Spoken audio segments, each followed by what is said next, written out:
Hi, Tammy. Hi, everyone. As you all know, Tammy and I are in Dallas, Texas at the National Conference for AVID, NatCon. We are excited to be presenting today, and that is why we have pre recorded our session for today and didn't want to interrupt what we have going on with our sessions for the R.E.A.L. Academy. So keep us in your thoughts and prayers as right now, during this time, we are actually presenting today. We recorded this the night before. So, hi, Tammy. Hey, Sheka, how are you? I am excited and ready to go for tomorrow. Exhausted. I know, right? We are, as Sheka said, so thankful to have you guys joining us. We ask you also to keep us in your prayers. We are presenting today at this amazing AVID conference, but also keep us in your prayer because my padre is going to be funeralized in just a couple hours.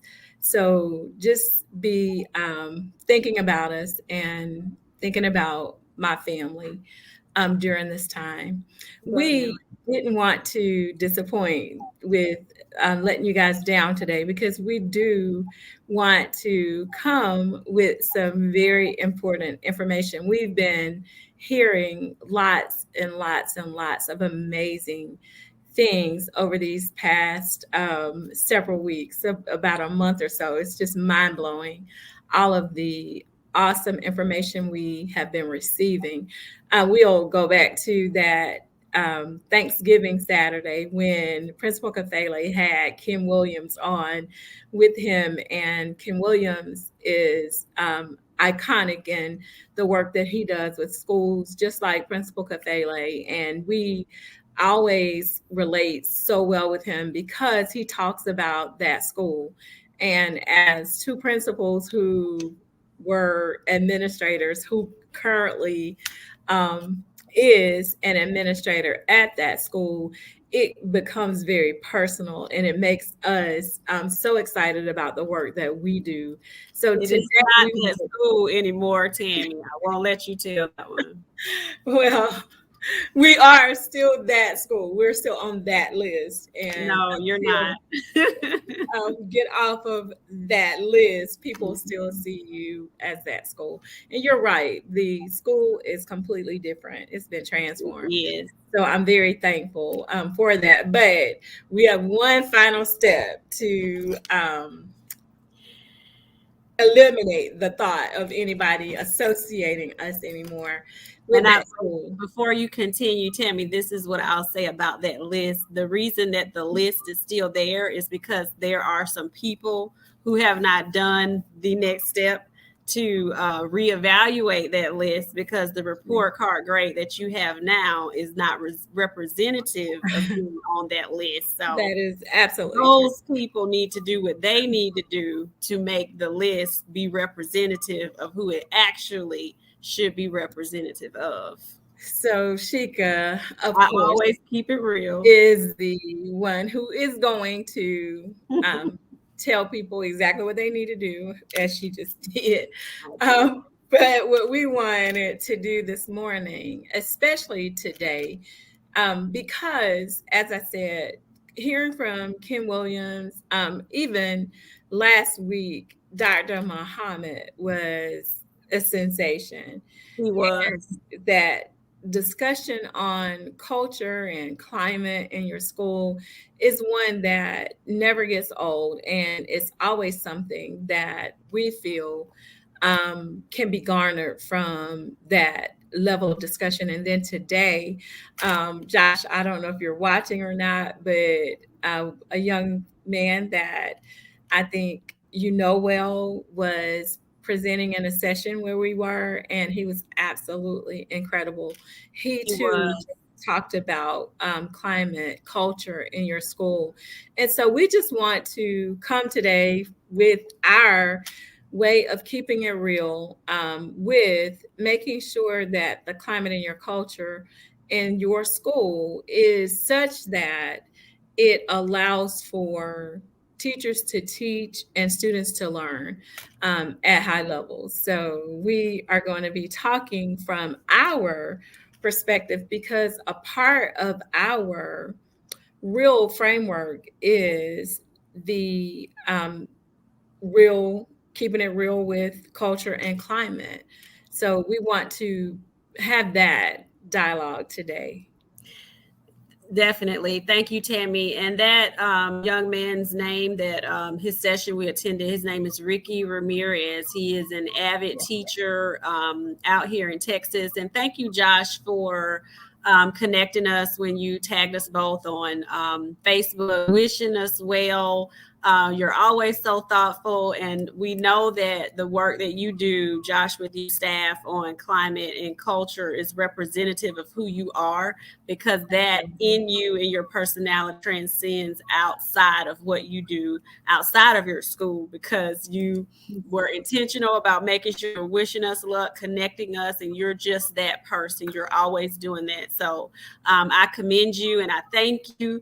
And we are happy to know you. You are always uplifting and empowering and connecting people. And we just are excited that we are a part of this professional learning network with you. And We are very appreciative, Josh, of everything, as Sheka said. Oh, Sheka, I'm sorry to interrupt, but before you go on to your whatever you're going to introduce us to with our visual, I don't know about you, but I was so proud. Like, a part of the fellas presentation was devoted to our professional learning network. So I thought that was and awesome. Principal Kafele were highlighted. Yes, he highlighted both gentlemen, and rightly so. I was very, very happy to hear that their work, as you said, transcends all boundaries, and he did a really good job of pulling all that together. He really did, and a lot of his presentation he mentioned was based off of Rita Pearson's TED Talk about every student needing that champion. He did a phenomenal job. Just a great AVID teacher and just representative of what AVID can do in a school. And I'm excited to be a staff developer for AVID. He's also a staff developer, and Tammy and I are here, and we're invited to be presenters today and talk about our journeys with AVID and how it has helped us at our school. So we are, really excited. This is our first national conference. But again, like Tammy stated, we did not want to leave you all hanging, and we follow our leader, which is Principal Kafele. And if every time he goes out on the road, he's bringing his laptop and his ring light. We didn't follow directions, Principal Kafele. We left our ring lights and didn't bring them with us, but we took these lampshades off, and we have good lighting. So yes, Sheka seems to be a little bit better than mine, but we are trying. And Principal Kafele, we want to make sure you know that when you told Sheka, oh yeah, y'all can record, like we knew you meant go on and do your business, girl. Exactly. So we are here this morning to talk about culture, guys. Yes. So let me bring up this graphic that shows our real framework representation of how we are able to shift cultures in our schools, and how you can use this same framework as well. We are going to be talking about a lot of our journey and our culture shifts at our schools during our presentations today as well. You ready to get started, Tammy? Yes, I am. So one of the things that Sheka and I highlight in our book that's coming out, It Doesn't Have to Be Lonely at the Top, is a part of the journey for me, and everybody's leadership journey is a little bit different. That's one of the things, again, as Sheka said, we're talking about that today. But the journey for me didn't necessarily look exactly identical to the journey that Sheka was on at that particular time. So my journey required that I immediately go to work with my culture of my school. And that was because when I got to the school is a good school. It's always been, I think, a good school. And I think that there have always been really good people who work at my school. However, I think a part of what was going on at that time was the culture was so badly damaged that nobody even recognized it because it was just the way that things were at the Mhm. school. So what had to happen was, without trying to make people feel like what they were doing was wrong or that things were so bad, because again, I'm new to this environment. You have to assess what's going on and then try, of course, to guide the school in the direction that you know it needs to go in based on the outcomes that you are expecting. And those outcomes for me were to see students achieving at high levels and teachers able to teach at high levels. And so immediately, as I said, I had to sort through and try to figure out exactly what was going on. And one of the things Tammy, that, before you move on, I want to say I know that you said a part of the first part of my journey didn't have a lot to do with culture, but it actually did. And it okay. really stemmed from us conducting that root cause analysis that we both had to do as a part of our school improvement process. Mhm. And what I noticed during our root cause analysis work is that what the staff saw in the students as well as the community was not representative of what was there. What they saw was that people, they felt like people in the community, the parents, well, the parents don't care about their children, some of the staff, not all of them. And I was like, well, wait, that is not representative. That's not true. The parents care about their children. Just because they may not show up to, what you've invited them to doesn't equate to that. So we had to do some work there. But remember, my first year as principal with that root cause analysis work, our work on where we had to shift and where we had to go. Remember, I lost 17 staff members. Mhm. I had to hire 17 new teachers. So essentially, that was half of my staff.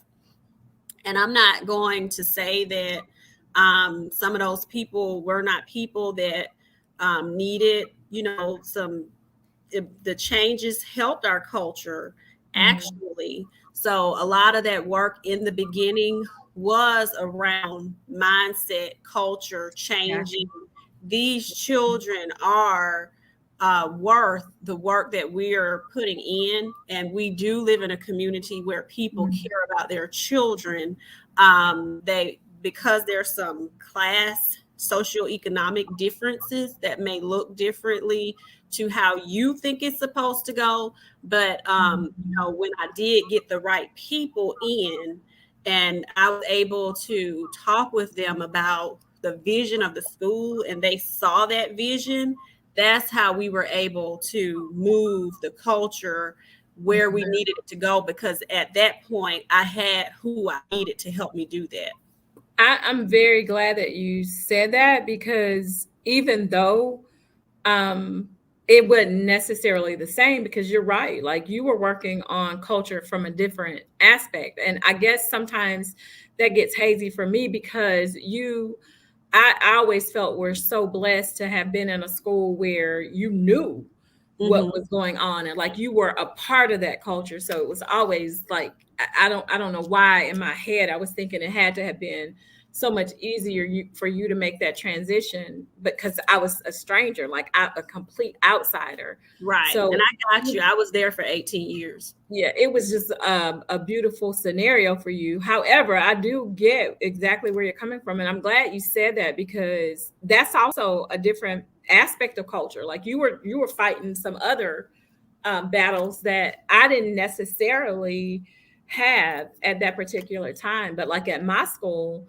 um, And I think it may be just the universal thought of some teachers that if parents don't behave in what has been deemed the norm for Mhm. them, then they just decide they don't care about what's going on with your kids, which is not true. We know that there are very, very few parents who really don't want what's best for their children. Exactly. Um, so yeah, I'm really glad that you pointed that out because it really was similar because you were doing a different thing, but still trying to make sure that that culture was shifted in your building as well. And I know, like since I've been at the school, we've lost probably 95% of the staff. I have a handful of teachers who were there, staff and teachers who were there when I got there. Mhm. But again, that isn't a bad thing because I think that sometimes that does create a different dynamic. Like when you have folks who share your belief system, Mhm. who want to further the vision that you have for the school, then Mhm. those people work hard to accomplish the goals that have been set forth. So um, Exactly.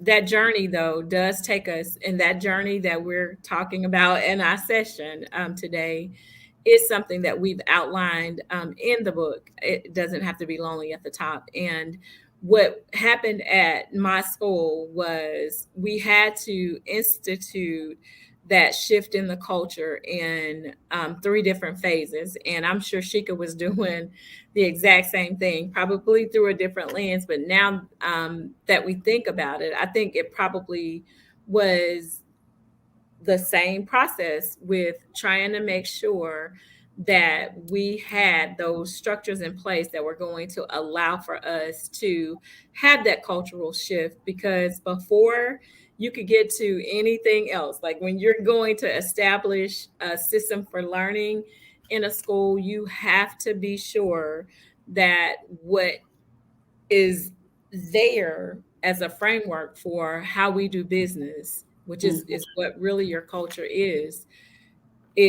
strong enough to allow for that to happen.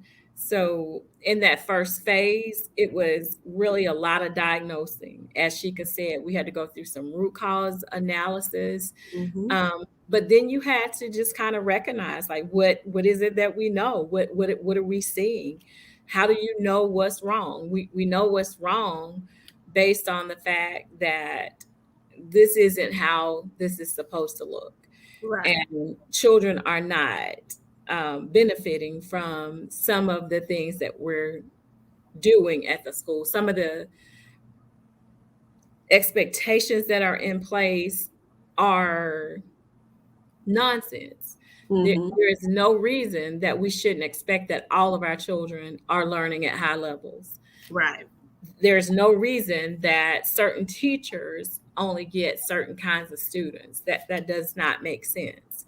So we want to always make sure that we are recognizing what's happening. And what we're taking you through right now, and we'll probably have to finish um, in a future session, is our real framework for culture that we followed. And it's all based on our real acronym for what we did to keep it real to change the cultures in our school. And that first R in the first phase was for us to recognize what was going on. And we kind of alluded to this before. Sheikah talked about the expectations for students, expectations for staff. That's what caused some of that turnover. Like It when did. people figure out what you are expecting from them and they're not willing to do it, Mhm. they decide like this isn't the place for me. I don't this isn't what I want. Right. And that next step, Tammy, is really what made some people decide, hey, this is not what I signed up for, with that accountability, because it's one thing to have expectations in place, but when you actually are following up those expectations with accountability measures, that takes it to a different level. And it's not now that I'm just telling you something. I'm following up with, my checks and balances. So, we talked about this. Where is this? This is what we need to see happening in classrooms. We need to make sure that students are engaged, that they're not just sitting and getting. And for the leadership team, we got to make sure we're in the classrooms to see what is happening. So when that accountability piece was laid out, it wasn't what some people wanted to do, and they had to make a decision. And I was fine with the decision because I wanted what was best for my students and the school. And if these expectations, what are best for children, is not what you signed up for, this is not where you need to be.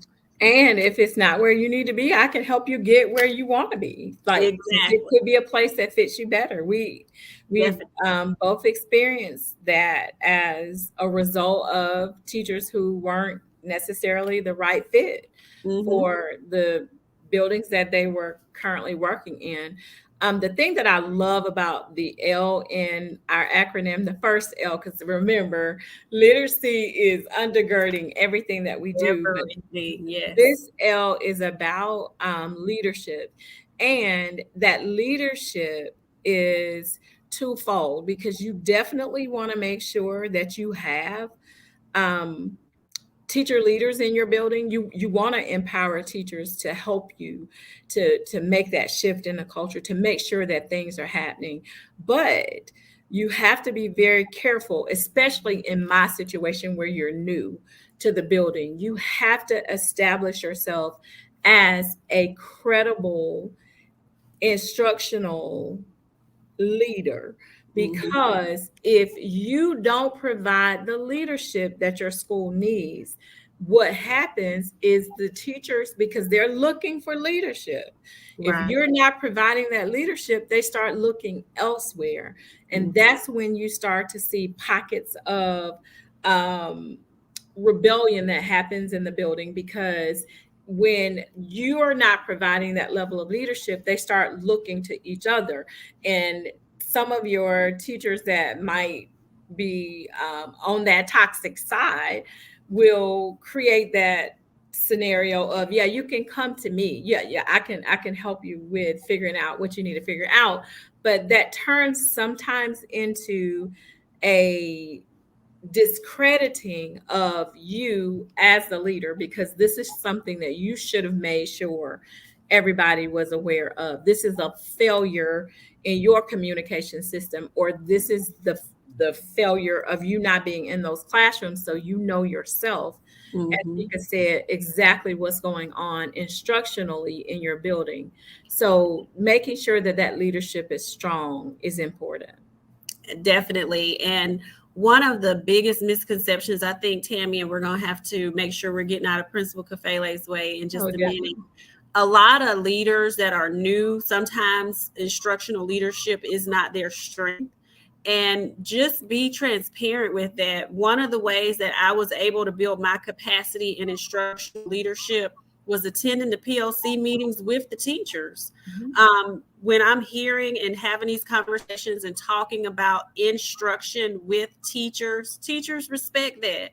They're not, thinking that you're supposed to be running around knowing, does she know how to teach Pythagorean theorem? And does she know how to do this with LA? Nobody expects you to know all of those things. What they do expect for you to have are good, sound, foundational instructional practices to make sure you can coach teachers and making sure that those things are being implemented properly. Sound instruction. So Absolutely. don't be And afraid. making sure you can direct them into the spaces where, if they need something that you don't have, they can get it.